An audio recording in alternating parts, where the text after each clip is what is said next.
Why do you always get attacked? Because your returns are too high. When they hit down on the ball, it's too fast to block. You must force them to hit upwards. Alright, after watching many matches, we've identified a common problem amateur players have with serve-receive. For example, when receiving a no-spin serve to the backhand, the return is often a high ball. The same thing happens on the forehand side with no-spin serves, the return goes high. So, let's go over the 3 ways to handle this. We'll start with the most difficult one, the banana flick. Most amateur players can't execute a banana flick consistently, so we have a second option, a snap push. For these low spin or no spin balls, you need to use explosive, compact power. Watch my push here. Notice how little I use my forearm. If you use a large forearm swing, you'll make a mistake. So you can push it, but you must use that compact power. Keep the motion small and execute it with a quick, jabbing motion. This snap push technique works great for both penhold and shakehand grips. The key to the snap push is to stop your forward motion the instant you contact the ball. This allows you to impart more spin. If you follow through completely with your forearm, the ball will either pop up high or go off the table. Because the ball has little spin, it tends to bounce upwards off your racket. You must use compact power to keep the trajectory low. That's the principle. An even simpler method is the flick. The main difference between a standard flick and a banana flick is that the standard flick is much easier to learn. The keys to a good banana flick are getting into position and having perfect timing. First key point for the flick, your elbow must be down, close to the table, not raised up. Second key point, use your elbow as a pivot, generating power from back to front. Is there spin on a flick? A standard flick is primarily a direct hit, based on impact. A common mistake is trying to brush the ball. Remember, the flick is a striking motion, not a brushing motion. Against a topspin or no-spin ball, if you try to brush it, your return will be weak, setting your opponent up for an easy kill shot. Therefore, the goal of a flick is placement and speed, not spin. Although you use your wrist, you need to create a bit of distance from the ball and then strike it forward. The impact comes from your wrist, not your forearm. Snap your wrist back and then forward. It's a clean hit with minimal brushing. When do you need to brush? Against backspin. But for that, a sharp push is a much better option. Trying to lift a backspin ball with a weak flick is just like feeding your opponent a high ball. It's ineffective. So, the flick is for handling no-spin and topspin serves. For backspin, I recommend using a sharp push. During the flick, your wrist movement should be back and forth. The power generation is, pull back, then snap forward. Pivot from your elbow, and keep it down. The standard flick is much more consistent than the banana flick. Because the banana flick demands an extensive backswing and precise footwork, if you're slow to get into position, you'll likely miss the ball completely. The standard flick is different. Even if you're a bit slow, you can still reach the ball and execute the shot, which makes it a simpler technique. So, for a short ball to your backhand, your options are banana flick, a snap push, or a standard flick.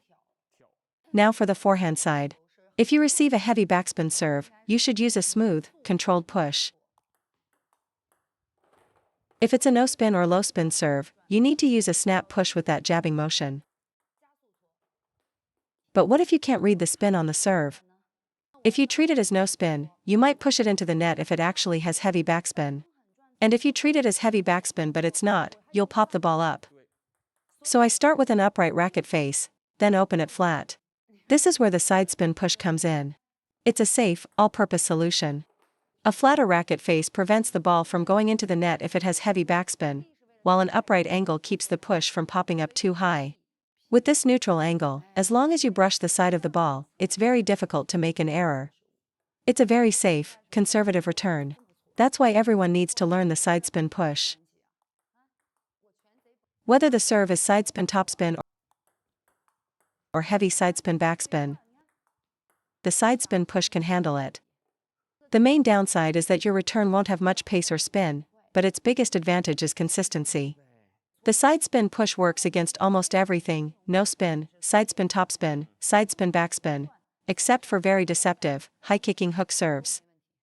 First key point for the sidespin push, keep your forearm straight and pointing forward, with your wrist bent back so your palm is facing the opponent. This posture applies to both penhold and shakehand grips. The reason many players struggle with this shot is because they approach with a bent forearm, which makes the movement unstable. Second key point, no matter where the ball is, always direct your energy towards your left, towards the center line. Move the racket sideways across the ball. This neutralizes the incoming spin. For the side spin push, your wrist should stay fixed. Maintain this structure and use your forearm for the motion. You can aim it to the middle, the forehand side, wide to the forehand, or down the line. Penholders do it the same way, with a fixed wrist. This is far better than a standard push, which requires a perfect read on the spin. If you misread the spin, there's no recovery. You'll pop it up, and your opponent will smash it. So, remember these 3 points: straight forearm, wrist bent back, and a sideways motion from right to left. You can use this for serves to your middle as well, which are very common in amateur matches. As for the contact point, the beauty of this shot is that you can generate great quality at the peak of the bounce, yet still execute it effectively even on the drop. Watch, even when I take the ball very late, the return is still effective. For amateur players, you need a snap push and a delicate touch for short forehand receives, making the side spin push an excellent transitional skill. Otherwise, amateur players will just keep popping up their returns, giving their opponent an easy attack. Why do you always get attacked? Because your returns are too high. When they hit down on the ball, it's too fast to block. You must force them to hit upwards. That's why I believe the most critical aspects of a push are trajectory and placement. Spin is secondary. No matter how much spin you put on it, if the push is high, a prepared opponent can easily loop it for a winner. Another option is the flick. The first type is the conventional flick using wrist action. The second type, used very close to the ball, is the push flick. For the push flick, your forearm must also extend straight forward. Even if the ball is wide, you must keep it pointing straight ahead. Your forearm should never move diagonally. The forearm must move directly in front of you. In doubles, this is how I return forehand serves to maintain quality. So the first key point remains, forearm straight forward.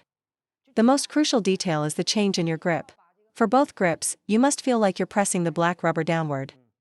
The posture looks like this. A normal flick is like this, but the push flick is like this.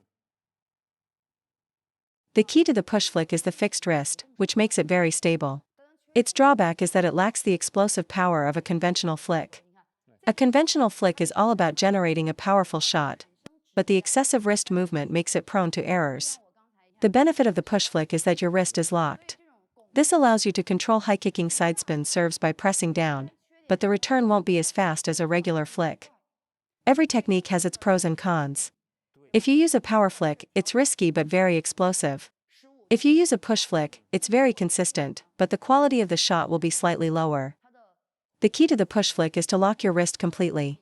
Then, use your forearm, pulling back and pushing forward, to generate power. High-kicking serves like the hook serve are perfect for using the push flick. You see, with a conventional power flick, the wrist rotates. But with the push flick, the wrist is fixed and does not move. A second characteristic is that the push flick requires you to cock your wrist upwards. For penhold players, if the serve kicks high and your wrist is dropped, you'll easily flick the ball off the table. So you need to raise your wrist and the racket head slightly. This angle makes it much easier to press down and control the ball. Raise it a little, and you'll be able to keep it down. Modern professional players use the push flick because the quality of serves at the world-class level is so high. In the past, we didn't have the push flick technique. We always used the open-faced power flick. But the power flick is genuinely prone to errors in a match. The power flick is best suited for no-spin or low-spin balls. With the rise of hook serves, reverse pendulum serves, and backhand serves, a standard push against them often results in a high ball. These serves are perfect candidates for the push flick because the wrist is locked. It relies on the forearm to control the trajectory. So, to summarize the push flick, keep your forearm in front of your body, not off to the side. Second, press your wrist downward, just like I'm pressing my hand flat against the table right now. Third, cock your wrist up. This helps neutralize spin. A dropped wrist creates an arc, while a cocked wrist allows you to keep the ball flat. And fourth, with a locked wrist, use a back and forth motion of your forearm to push through the ball, keeping the trajectory low while generating quality. Some players ask when they can learn the conventional flick. That shot, with the wrist action, requires a very high level of ball control. Honestly, I recommend that amateur players focus on learning the push flick first. For example, on a short forehand serve, if it's topspin, I'll push flick it. If it's backspin or no spin, I'll use the sidespin push. By placing the ball to your opponent's backhand, it's difficult for them to produce a high-quality attack, which allows you to control the rally. But if your only option is a standard push, you're putting yourself under immense pressure to read the spin perfectly. For instance, if you think it's backspin, but it's actually no spin, your push will be a sitter, just waiting for your opponent to loop. Then you try to correct with a more vertical racket angle, but the serve is topspin, and you miss-hit it. Your short game becomes a guessing game. That's why the techniques we covered, the flick and the compact push, are incredibly effective for amateurs receiving these half-long or no-spin balls. This is because amateur players struggle to generate heavy spin on short serves. They usually just reduce power, resulting in a low-spin ball. If you try to loop these balls, you'll hit the net, and if you just push them, they'll go high. By using these methods, you can gain the upper hand.